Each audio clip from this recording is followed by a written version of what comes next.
الحمد لله رب العالمين والصلاة والسلام على خاتم النبيين اما بعد فاعوذ بالله من الشیطان الرجیم بسم اللہ الرحمن الرحیم۔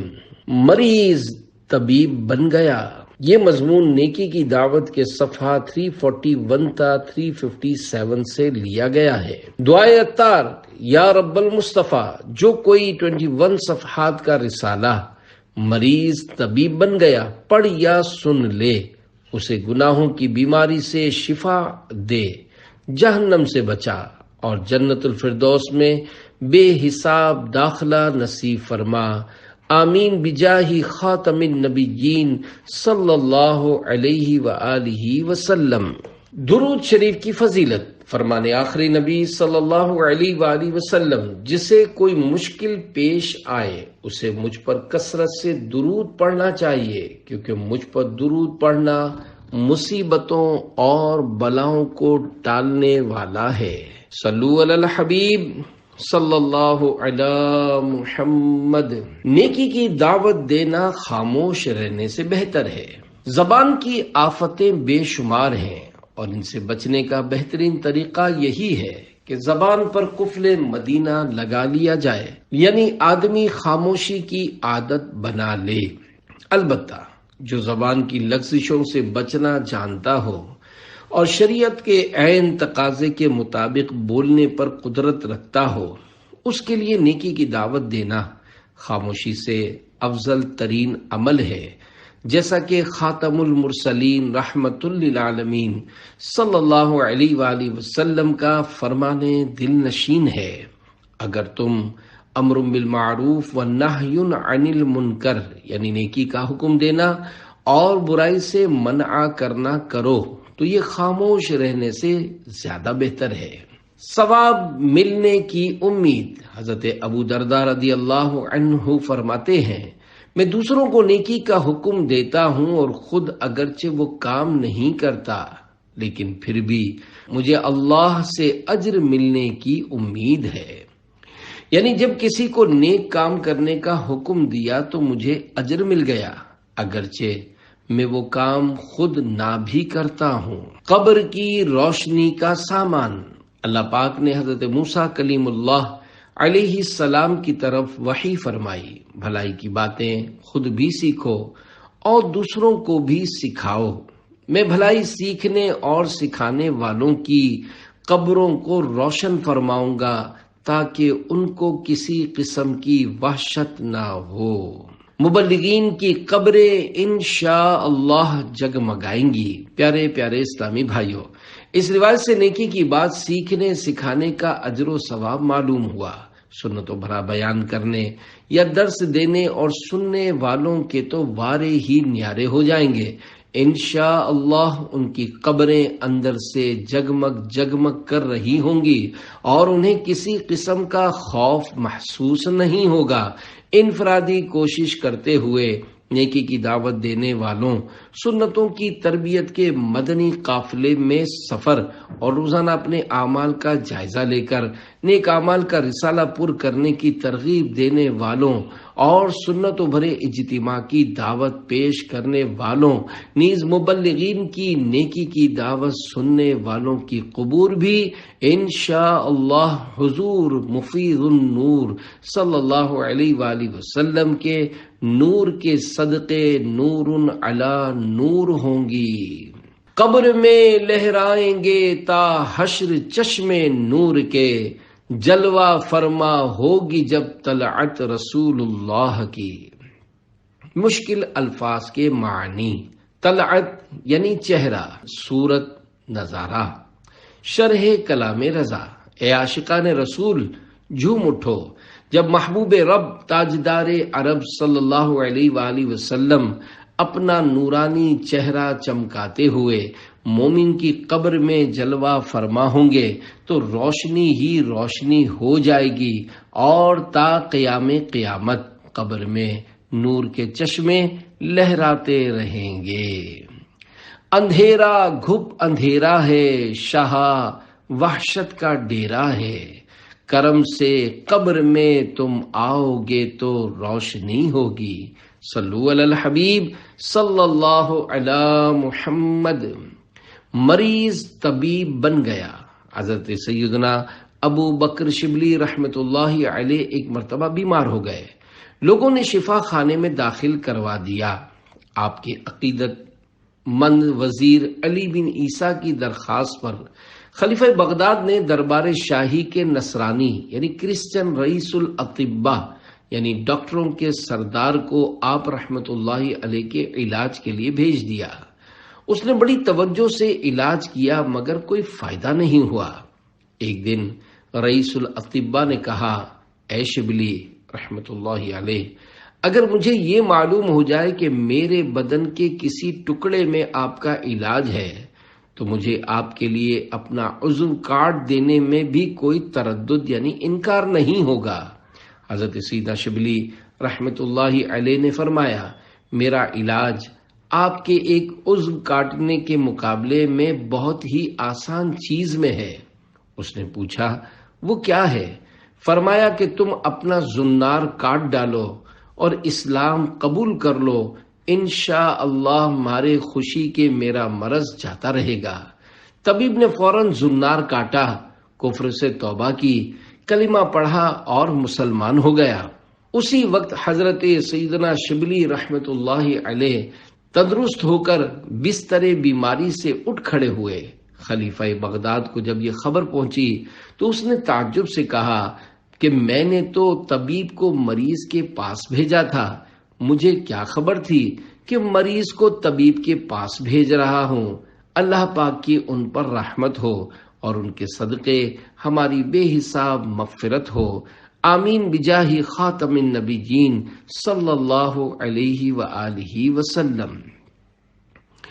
زنار کسے کہتے ہیں؟ پیارے پیارے اسلامی بھائیوں، ایک دھاگا ہندو اپنے گلے اور بغل کے درمیان ڈالے رہتے ہیں، اسے زنار یا جنیو کہتے ہیں۔ اسی طرح وہ دھاگا یا زنجیر جو کہ کرسچن، مجوسی یعنی آتش پرست اور یہودی اپنی کمر میں باندھتے ہیں، زنار کہلاتا ہے۔ الحمدللہ اسے کیسے معلوم ہوا کہ ہمارے اولیاء کرام رحمت اللہ علیہم نیکی کی دعوت، خلق خدا کی ہدایت اور اسلام کی اشاعت کے نہایت ہی شیدائی تھے۔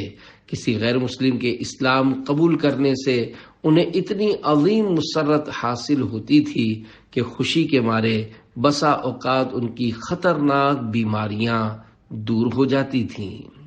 مجھے تم ایسی دو ہمت آقا، دوں سب کو نیکی کی دعوت آقا، بنا دو مجھ کو بھی نیک خصلت، نبی رحمت شفیع امت۔ صلو علی الحبیب صلی اللہ علی محمد۔ خلیفہ سلیمان رو پڑا۔ خلیفہ دمشق سلیمان بن عبد الملک اموی بڑے کر و فر یعنی شان و شوکت کا بادشاہ تھا۔ اس نے ایک مرتبہ مشہور محدث سیدنا امام طاؤس رحمت اللہ علیہ کو دربار میں بلایا۔ آپ رحمت اللہ علیہ نے موقع پا کر نیکی کی دعوت دیتے ہوئے استفسار فرمایا، یعنی پوچھا، اے امیر المومنین، کیا آپ کو معلوم ہے کہ سب سے زیادہ عذاب کس کو ہوگا؟ خلیفہ نے کہا، آپ رحمت اللہ علیہ ہی ارشاد فرمائیے۔ تو آپ رحمت اللہ علیہ نے یہ حدیث پاک پڑھ کر سنائی، جس کو اللہ پاک نے اپنی سلطنت میں بادشاہی عطا فرمائی، پھر اس نے ظلم کیا تو اس شخص کو قیامت کے دن سب سے زیادہ عذاب دیا جائے گا۔ یہ سن کر خلیفہ خوف خدا سے لرز اٹھا اور دھاڑے مار کر رونے لگا، یہاں تک کہ روتے روتے تخت پر چت لیٹ گیا۔ اس کے تمام درباری اس کو اسی حالت میں چھوڑ کر چلے گئے۔ ماتحتوں کے بارے میں سبھی سے پوچھا جائے گا۔ پیارے پیارے اسلامی بھائیوں، اسے کیسے معلوم ہوا کہ بیان کی تاثیر کے لیے جہاں سننے والوں کو دل و دماغ حاضر رکھتے ہوئے سننا ضروری ہے، وہاں مبلغ کا بھی باعمل، اخلاص کا پیکر اور ہر قسم کی حرص اور ذاتی غرض سے پاک ہونا لازمی ہے۔ جہاں یہ دونوں چیزیں جمع ہوں گی انشاءاللہ وہاں بیان کا خوب اثر ظاہر ہوگا، اور اگر ان دونوں میں سے کوئی ایک چیز مفقود یعنی غائب ہوگی تو بیان کے ثمرات یعنی فوائد ملنا دشوار ہوں گے۔ اس حکایت سے یہ بھی معلوم ہوا کہ بادشاہ اگر ظلم کرے گا تو عذاب نار کا سب سے زیادہ حقدار بنے گا۔ جو لوگ اقتدار کے طلبگار رہتے ہیں وہ ایک طرح سے اپنے آپ کو بہت بڑے پرخطر غار میں دھکیلنے کے در پہ ہوتے ہیں۔ اسی ضمن میں دو فرامین مصطفیٰ صلی اللہ علیہ وآلہ وسلم ملاحظہ ہوں۔ نمبر 1، جس کو رعایا کا ذمہ دار بنایا گیا پھر اس نے رعایا کی خیر خواہی نہ کی تو وہ جنت کی خوشبو تک نہ پا سکے گا۔ نمبر 2، تم سب نگہبان ہو اور ہر ایک سے اس کی رعایا یعنی ماتحتوں اور محکوم لوگوں کے بارے میں پوچھا جائے گا۔ جسے لوگوں پر امیر بنایا گیا وہ نگہبان ہے، اس سے ان کے بارے میں پوچھا جائے گا۔ مرد اپنے اہل خانہ پر نگہبان ہے، اس سے اہل خانہ کے بارے میں سوال کیا جائے گا۔ عورت اپنے شوہر کے گھر اور اس کی اولاد پر نگہبان ہے، وہ ان کے بارے میں جواب دہ ہوگی۔ غلام اپنے آقا کے مال پر نگہبان ہے، اس سے اس بارے میں پوچھ گچھ ہوگی۔ سن لو، تم میں سے ہر ایک نگہبان ہے اور ہر ایک سے اس کی رعایا ماتحتوں اور محکوم لوگوں کے بارے میں پرسش یعنی پوچھ گچھ ہوگی۔ اقتدار ملنے پر رونا۔ اب ایک حکایت ملاحظہ ہو جو کہ ارباب اقتدار کے لیے نہایت عبرت خیز ہے۔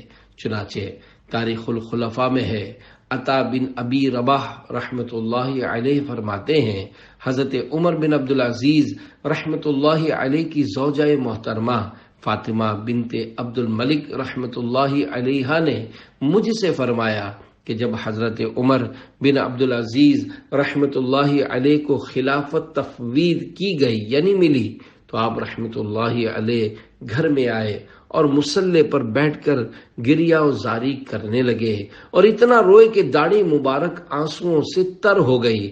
میں نے عرض کی، یا امیر المومنین، آپ کیوں رو رہے ہیں؟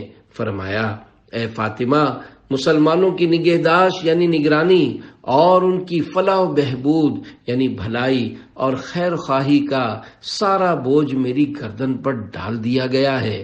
میں ننگے، بھوکوں، فقیروں، مریضوں، مظلوم قیدیوں، مسافروں، ضعیفوں، بچوں اور عیال داروں یعنی بال بچے داروں غرض کے اپنی رعایا کی تمام مصیبت زدوں کی خبر گیری کے بارے میں غور کرتا ہوں اور سوچتا ہوں کہ کہیں ان میں سے کسی ایک کے بارے میں بھی اللہ پاک نے مجھ سے باز پرس یعنی پوچھ گچھ فرما لی اور مجھ سے جواب نہ بن پڑا تو میرا کیا بنے گا؟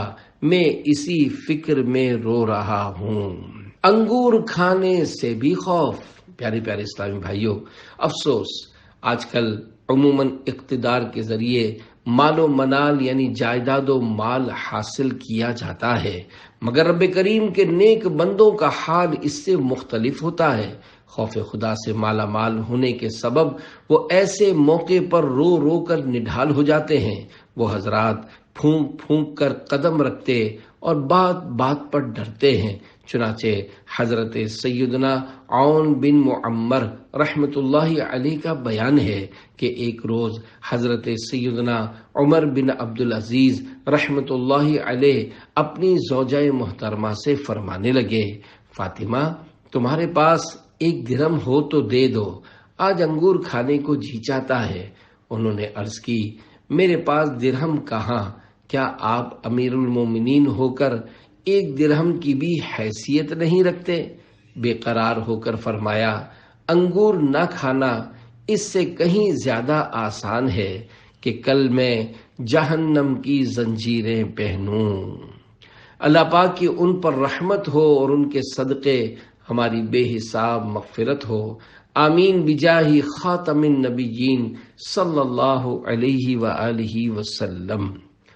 انگور کے حساب آخرت کا ڈر۔ پیارے پیارے اسلامی بھائیوں، حضرت سیدنا عمر بن عبدالعزیز رحمت اللہ علیہ کا خوف خدا مرحبا، انگور بے شک حلال و طیب ہیں، لیکن اللہ پاک کی نعمت ہیں اور بروز قیامت ہر نعمت کا حساب دینا ہوگا۔ آپ رحمت اللہ علیہ خوف آخرت کے سبب انگور کھانے سے باز رہے۔ آج ہم ایک سے ایک لذیذ نعمتیں کھاتے اور برتتے یعنی استعمال کرتے ہیں اور مزید بہتر سے بہترین کی جستجو یعنی تلاش میں رہتے ہیں۔ عمدہ سے عمدہ ترین کوٹھی بھی ناکافی محسوس ہوتی ہے، بڑے سے بڑا بنگلہ ولا حاصل کرنے کے در پہ رہتے ہیں، جبکہ پارہ 30 سورۃ التکاثر کی آخری آیت خوف خدا رکھنے والوں کو بے قرار کیے دیتی ہے۔